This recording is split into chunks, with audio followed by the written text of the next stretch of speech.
The Cincinnati Reds delivered the absolute most appropriate performance possible on Phil Castellini's promotion day.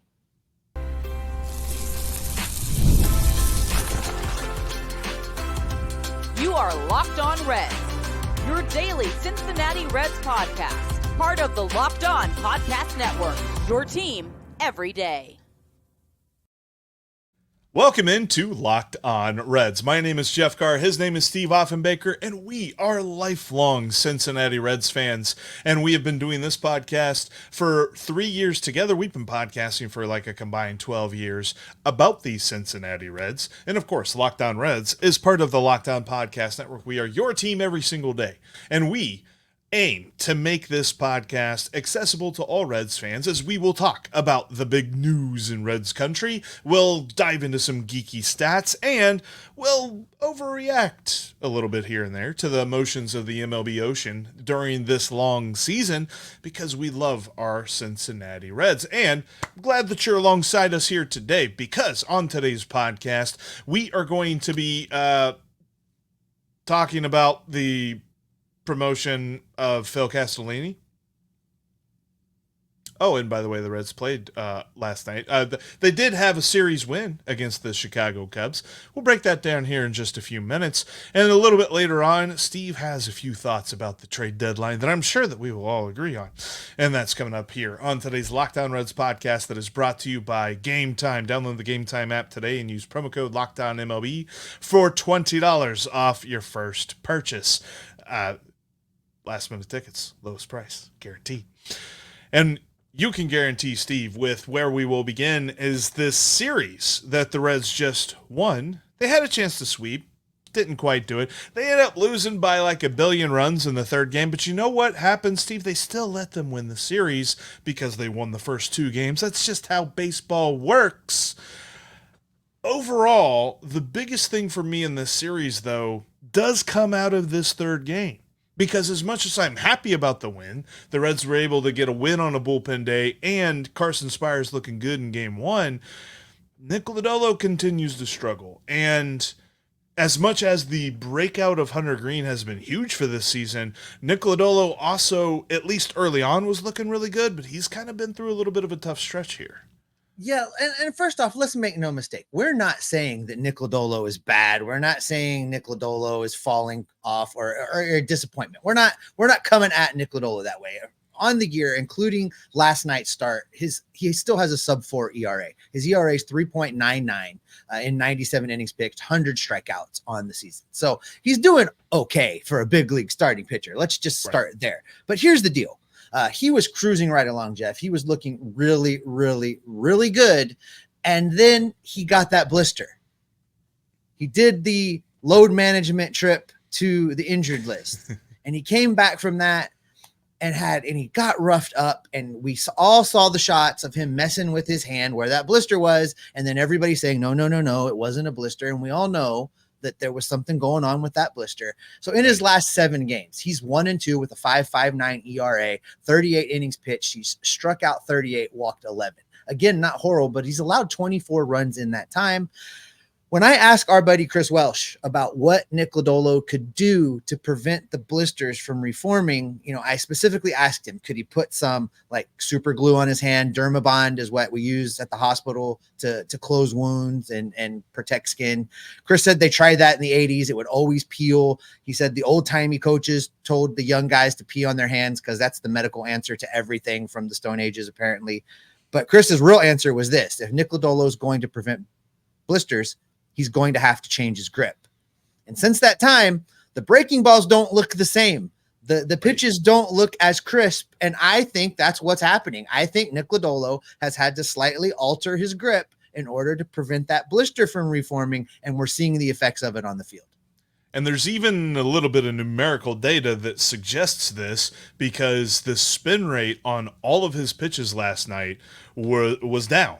According to Baseball Savant, literally every pitch he threw a four-seamer, a sinker, a curveball, and a change, all of them have lower spin rates last night as opposed to his average for the rest of the season. So what that means is just what you said. He's kind of working on this. He's trying to figure out how he can move through an entire game without aggravating the situation that causes the blister and see if he can still be effective. And I noticed it early on, especially there in the inning where, Bellinger gets the infield single just on a BABIP play. And there were a couple of hits that the Cubs had that were very BABIP-y, especially the one that hit off of Lodolo's butt and turned into a single because, nobody's going to make a play on that. That's just unlucky. But then there were a couple of really hard hit balls off of his fastball, particularly.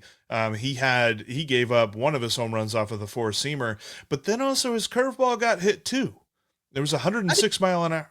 How do you score that? Is it BBH? Do you write BBH in your scorebooks, like butt base hit, or like how does that look? What's the official scores? It's single 1-4 to. No, he ate it, so 1-4. But yeah, no, that was kind of a frustrating inning to watch for him, but it isn't without precedent. We're talking about this whole blister thing with him, so I definitely want to put that in our back pocket and continue to watch it because it has been a bit of a trend here recently. Yeah, but not to be lost, Jeff, and obviously yesterday's game was terrible. They got absolutely routed. Nick Lodolo gave up the most runs in any start in his career. Not a great day out the ballpark. You were there. I blame you. I was texting you that while you were at the ballpark. Somehow that's your fault. You didn't cross or wave your fry box in the correct. I don't know what happened, but I'm going to blame you. But there were some great performances over this series. And I want to talk about a guy that we hardly ever talk about. When the Reds brought him in, it was an emergency hire because they were desperate to fill a hole, and they bring in a guy named Santiago Espinal from the Toronto Blue Jays. We talked about this trade being perfectly fine. He's good depth. He'll get you some good production at times, and he's a good, useful former all-star to have around. He's on fire, Jeff. In the last 15 games, his slash line is 432, 547, 727. In the last week, 565, 583, 957 slugging percentage in the last week, Jeff. You got to keep running him out there as long as this continues, right? Like none of this, like set him back down, David Bell style lineup making. Like you have to keep running Santiago Espinal out there until he stops hitting. Well, and he ends the month of July an 11-game hitting streak as well. And you missed it and it was the last segment of, Wednesday's show. But I did talk about Santiago Espinal and his amazing month of July. But I will also say this, even in the loss, I was ecstatic for Rake Fraley getting his third home run, second home run in, a couple of weeks' time here. Maybe the power is returning. That will be a key thing for the final bit of this season. And I do find it interesting too. This is not necessarily like, the performance was just wowing me, but I find it interesting that we saw a double from Ellie. He gets thrown out trying to steal third on ball 4 to TJ Friedel there for the final out of that inning. But I find it interesting because he got a hit there. He had a single the night before on Tuesday night's game. But I kind of wonder, like you said, about the David Bell special, setting a guy when he's hot. Ellie was super hot coming out of the All-Star break. He sits, he gets a hit. He gets one hit in each subsequent game. So there is a hitting streak, but he still doesn't quite look like he is as hot as he was before being sat. So I'm with you. Don't set Santiago Espinal. You keep running him out there till he doesn't get a hit in a game. Yeah, and great points about Fraley there. I wanted to make mention also of the fact that this team never looked to quit in this game. I mean, they scrapped back in a little bit. Fraley hits that big bomb. Even at the end when Yang was up at bat, the broadcaster, Sadak and Larkin were both talking about the fact that the rest of the team was up on the rail in the dugout, encouraging Yang, try to get that hit, get on base. That's something to pay attention to with this team. You and I keep talking about, what is the real possibilities of them making a postseason push? What are the real possibilities of them being involved in that final wild card spot, maybe? And if they're going to be, that kind of fire has to be there because they're going to have games like this. This team is going to have games like this the rest of the way. But if they keep the fire and if they don't quit, basically, for lack of a better way to say it, Jeff, if they don't quit, this team does have the ability to score some runs in bunches at times. So I thought that was good to see in a game where there was really not much else to see. Yeah, and I think that's just indicative of how tightly knit the clubhouse is, and how, this team's chemistry continues to play through. As annoying as the results on the field have been this season, you cannot deny that this is a close-knit team. In fact, there were, some different interviews and things like that with Frankie Montas and with Lucas Sims, and some different things about the guys that were traded away that still point to the fact that this is a very closely knit team, and they hated the fact that they were being traded away from this locker room because of, just how close these guys are. But speaking of the trade deadline, I know that you have a few thoughts on those because you weren't with me these last couple of days. And coming up next, gonna see just how much you love what Nick Lodolo did at the deadline. Summertime means outdoor activities and fun in the sun, but don't forget to stay hydrated. Liquid IV will keep you in the game all day. Liquid IV came in clutch for me on the golf course my last time out. I was shocked when I found out that it hydrates you just as well as 2 bottles of water, so now I always make sure it's in my bag. And they have some awesome flavors too. Beat the summer heat with this special new popsicle firecracker flavor, or keep it classic with lemon lime. I don't hit the links without Liquid IV. Keep the cramps away on the course with Liquid IV. Hydration is key to a healthy, happy summer. Get 20% off your first order of Liquid IV when you go to liquidiv.com and use code MLB at checkout. That's 20% off your first order when you shop Better Hydration today using promo code MLB at liquidiv.com. Get supplies from the site that's made for the skilled trade, supplyhouse.com. Supplyhouse.com is the reliable way to order plumbing, HVAC, and electrical products online. Their easy-to-use website is packed with helpful resources and the latest product info to help you get the job done right. Shop a complete inventory of over 200,000 parts from over 400 top brands and get your order delivered right to your door with fast shipping from coast to coast. Need help with an order? Get expert support and industry-leading service from the friendliest folks in the business, and talk to a real person each and every time you call. Pros in the skilled trades can get a competitive edge by joining supplyhouse.com's free Trademaster program. Every Trademaster gets access to a dedicated phone line, free shipping, and discounts on every order. Join the thousands of trade pros already benefiting from their free membership at supplyhouse.com/TM and order plumbing, HVAC, and electrical supplies from anywhere with just a few clicks at supplyhouse.com. If you don't have a go-to spot for your sports news, you got to check out Locked On Sports Today 24/7. It's free on YouTube or on the free Amazon Fire TV channels app. It covers the biggest news in sports every single day, all for free. And it's part of the Locked On Podcast Network. It's your team every single day. Again, that's on YouTube and on the free Amazon Fire TV channels app.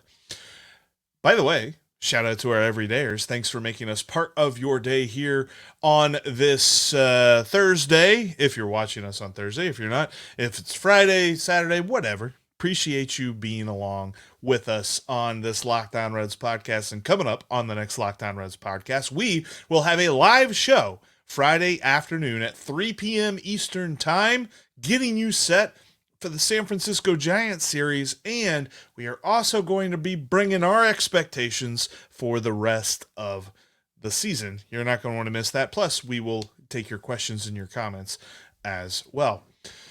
All right, Steve, speaking of reactions and feelings and things of that nature, you were not with me during the trade deadline. Our schedules were kind of off on that one, but I know that you were a huge fan of the Austin Slater for cash trade when it came to the Baltimore Orioles, and really, really big proponent of what Nick Lodolo did. Oh, listen, if I guess if meh was a grade, that would be the grade for this particular deadline season. We'll call it like it is, Jeff. I'll just tell for the listeners and the viewers that, I was working in the ER and texting you like, for the love of God, tell me what is going on. I can't keep up. I'm too busy. trying to find out what all the Reds were doing. It played out, Jeff, like you and I said, that we thought it would. We didn't think they would blow it up. The blow it up would mean trading away the young players that we both agreed were untouchable. That wasn't going to happen. And we went through it. In fact, I did a show while you were away that basically went through the entire roster and talked about the guys that you could potentially trade. Frankie Montas was one of those guys that if you could flip him for something, it made sense to do. And the fact that they got back 2 players that could probably give you some help at the big league level this year or next, that's kind of a steal for a player that was a rent-a-player. And I mean, if we're being honest, is his shoulder going to hold up? We don't know. It's a gamble. You got something for a guy that you're not sure about that definitely wasn't going to be here next year. They weren't going to pay him the mutual option. It just wasn't going to happen. So I don't have a problem with that trade, Jeff. It just is like again, I'm left with it's fine. The Austin Slater trade being the final deal of the deadline for the Reds, 5:59 p.m.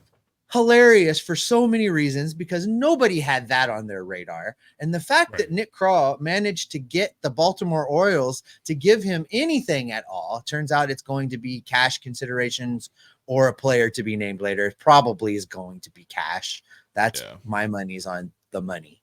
That's fine. That's probably that's his best move. Good job. You got something for Austin Slater. I did. I found it but I do want to hear you break down the guys that we got back from Milwaukee, because I think you like this deal a little bit better than some people are reacting to it. Yeah, I got the chance. I really went in depth on Joey Wiemer yesterday, but I will say, like, I continue to believe that if he pans out, then this trade is going to look a lot smarter than we initially gave it credit for. And especially because this is the type of trade that I think the Reds have to make if they're going to channel their inner Cleveland Guardians or Tampa Bay Rays as far as organization, as far as how they run their organization, because these are the kind of trades that those teams excel at. Getting guys who maybe have debuted or maybe showed like a flash or a cup of coffee or something like that at the major league level, but the team that they were on just didn't have space for him. The Brewers just didn't have space for Joey Wiemer. They'd put him down in AAA, and he had undergone a swing change this year. He was really working on that because it just wasn't repeatable for him last year. And I'd seen some Brewers folks talking about this, and so that's something that I hope that the Reds can take and add on to and build him up to the point where he breaks out at the major league level at the plate, because the words that follow him to Cincinnati are elite defender. Steve, how many people on this team can we say are elite defenders? Well, there are a few elite defenders on this team, but they could always use a few more. They could always use a few more. And quite frankly, they really don't have anybody in the outfield. And there are good defenders in Stuart Fairchild and TJ Friedel, but to have an elite defender that I have also heard from some other folks that really love minor league baseball, they call him a free safety in the outfield. Like, put him in center, put Friedel in left and Fairchild in right, or however you go with that, and you have an elite defensive outfield, something that this team has desperately needed. And maybe you can develop Will Benson into something, but no, I like this trade a lot from the standpoint that this feels like the kind of trade that the Reds, have to win at. So they're going to bet on their own development system. Well, and all that being said, you never mentioned the Cincinnati connection, which Cincinnati loves. They love having a hometown guy around here, and they've had a lot of success at having hometown guys around here. And and look, I love that. And there are some folks that, have said that, his connection to Cincinnati, he's going to just feel more comfortable. And that's an off the diamond, off the box score kind of thing that helps a guy develop. So hopefully that does feed into it. But I've also seen plenty of people that are just like, why should it matter where he's from? It's like, no, I agree with that too. He just needs to work on his game, and he should be able to break out there. But I'll say this, Steve, like kind of bringing it back to the whole feeling on this trade deadline, Nick Kroll's comments after the fact were a little strange and, quite frankly, kind of tone deaf, I would say. And I think that this kind of follows along with the whole promotion of Phil Castellini that was announced. Like, I think there's a lot of tone deaf stuff going on with our Reds here there that is. we And should before we probably get into. And before we get out of this segment and into that, there's one more guy that I'd like to talk about. And I'm sure you spent some time talking about this already, but man, it's a bummer to see Lucas Sims go. And I know at times he didn't pitch well, but there was a lot of times he pitched really well for this team. And, you know, selfishly, I think, Jeff, you and I both agree on this. Lucas was a true friend to this show. Yes, he started with you well before I got here, and made it a point to appear every offseason on this show and talk directly to the fans of this team. And there's not a lot of guys that make that kind of time and put in that kind of effort. And I'm going to miss having him around and miss having him talk baseball with us and tell us stories. Last time he was on in last offseason, before this season started, he kind of gave us the inside scoops on the rain game and told us what everybody on the field was saying. And, you know, that's the kind of stuff I'm going to miss from him. I wish him nothing but success in Boston. But the fact that he was traded, you know, he was one of the guys that you could see them flipping for a little something in return to make room for other dudes. And it makes sense. I get why it happened, but I'm a little bummed to see Lucas go. No, and it's nice because my connection through him was through his PR director, his wife, Danny. And I messaged his PR director and just to let them know, hey, you know, thank you so much for being a part of the show and always being kind to Steve and myself and wish you the best of luck in Boston. Hope you get some, you know, good playoff memories or something like that out of it. And she responded back. She's like, you know, we always enjoyed being part of the show, and you know, we're going to miss Cincinnati. It had really become home. I mean, he's a kid from Georgia, but at the same time, they had really come to love Cincinnati, and they're going to miss the team. So it was just more of the same of things we heard from Frankie Montas whenever he was traded, that it was like, you know, he was asked, and he didn't have to say this. And sure, people will say, yeah, you know, this is just him making sure he doesn't burn any bridges. But he was asked if the Reds come calling this offseason, and he like didn't even let them finish the question. He'd be like, absolutely. Yeah, I'd be totally into that. So I'm sure Lucas feels the same way, and, you know, wish him the best of luck in Boston. All right. You mentioned that some of what Nick Kroll had to say post trade deadline felt a little tone deaf, and the Reds just leaned right into that, announcing yesterday the promotion because of his stellar performance as the chief operating officer, the promotion of one Phil Castellini to chief executive officer of your Cincinnati Reds. We're going to talk about that promotion coming up next. Take the guesswork out of buying Major League Baseball tickets at Game Time. Just download the Game Time app, create an account, and use the promo code LOCKEDONMLB for $20 off your first purchase. Listen, Jeff and I talk about this app all the time. We use this thing each and every week during the baseball season. We head down to the banks, we find our favorite spot, we post up, have a good meal, have a few drinks, and when it's getting close to time to head into old Great American Ballpark, we jump on the Game Time app and we find great deals on great seats. If you're new to the venue, Game Time has a great feature where you can see the view from your seat, so you'll know exactly what it is you're going to be getting. No surprises once you get into the stadium. They also have all-in pricing. You know exactly what you're going to pay, and they have great deals on tickets. So again, if you just head over to Game Time and download the Game Time app and create a new account, use the code LOCKEDONMLB, you're going to get $20 off already greatly discounted ticket prices. Terms do apply. Again, create your account and redeem the code LOCKEDONMLB for $20 off. Download Game Time today. Last minute tickets, lowest price guaranteed.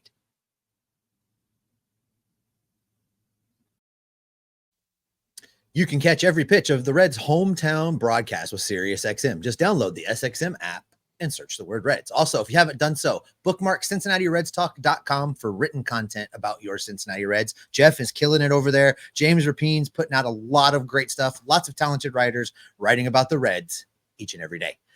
All right, Jeff. promotion, Chief Executive Officer, Phil Castellini. I mean, where was he going to go? I guess up. He's raising up that corporate ladder there. And it was interesting because it was an announcement that was released by the Reds. And I'm sorry, but like after this deadline, after this season, I mean, we're not even done with the season. I know that there's still time, but during this season that has been a very mixed bag where we expected success and we haven't gotten it, to celebrate accomplishments of one man who is leading the front office, is that really what we're doing here? Is this really the time to be doing this? Like, this seems a little bit strange as far as the timing is concerned. Yeah, except that I don't think it is strange for the timing. And let me tell you what I mean. When I was in town, my last trip around the 4th of July, Jeff, I told you, Auntie Darlene sprung for diamond seats for us. So we were hanging out down in the diamond seats and I saw Bob down there. And I want to tell you that Bob Castellini is not a young man. Bob, looks every bit of his age. And I think this is a PR move to, one, maybe try and rehabilitate Phil Castellini's reputation and image amongst the fan base, elevating him into a higher position. I think we're going to see a lot more of Phil now. This was the opening salvo to us seeing a lot more of Phil. Hopefully they were smart enough to hire him a PR guy that's going to write his remarks and teach him how to talk and tell him the things he can and cannot say. But I think this is the beginning of that, making him the CEO. And now, mind you, that was Bob's title. Bob was the chief executive officer of this team. The press release said everybody still reports to Bob, but Bob no longer has a title. I think this just is going to make things easier for when the time comes that Bob has to step away, whether it's something scheduled or something that happens suddenly. It doesn't leave the Reds front office in the lurch. They've got everything in place already. Nothing has to change. Everybody's doing their jobs. I think that this is part PR, part image rehabilitation, and part just a fairly smart business practice so that you don't have to play catch up later on.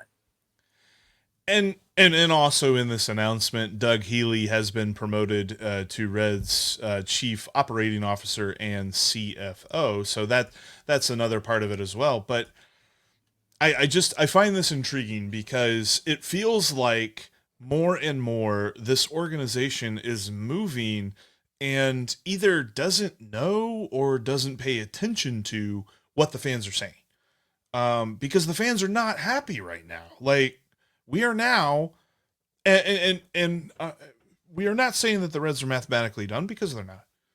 They could still go on a run and push for a wild card spot, but as of our recording, they're 5.5 games out of the wild card, and it just seems like they continue to spin their wheels around that range.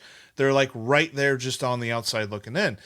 So with all of that being said, this just kind of feels like one of those things that they're just like, congratulations to our good leader, and he is good, and we are moving forward with Phil, and Phil deserves all accolades, and we move forward with this. And this also comes on the heels, and I mentioned this, of Nick Kroll talking about the trade deadline, and he had some other things that were, good to say, like, we really looked to trade some relief pitchers, but we didn't like the returns that we were getting, so we just decided we weren't just going to give them up for nothing and all that other stuff, and I understand that part.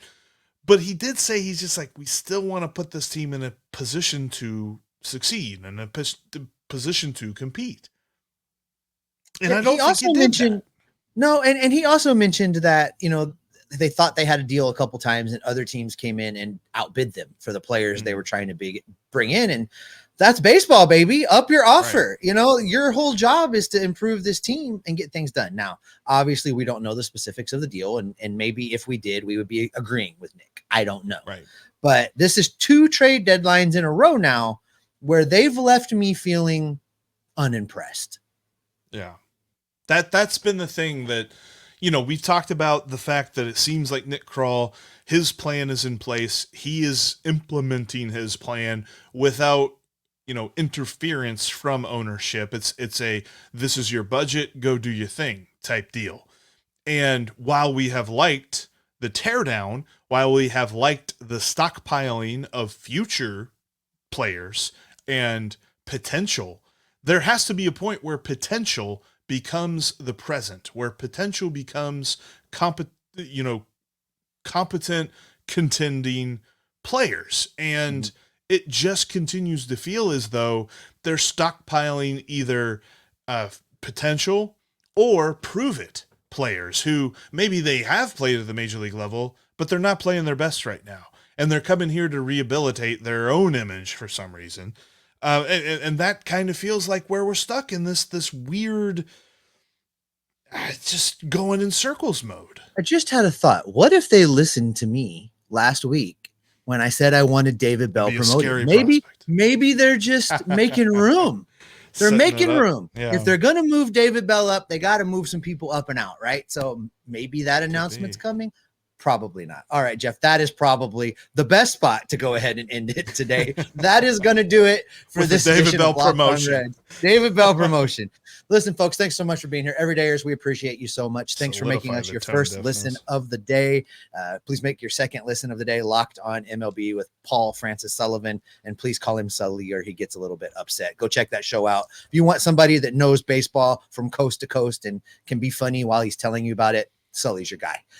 Make sure you have us subscribed. Make sure you click the notification bell. Make sure you have us in your audio feeds. We'll go in your car with you. We'll go to the gym with you. We'll go for a walk in the park with you, but we won't hold your hand. We're going to keep you locked on Reds every single day. It's going to give you a promotion. Ha!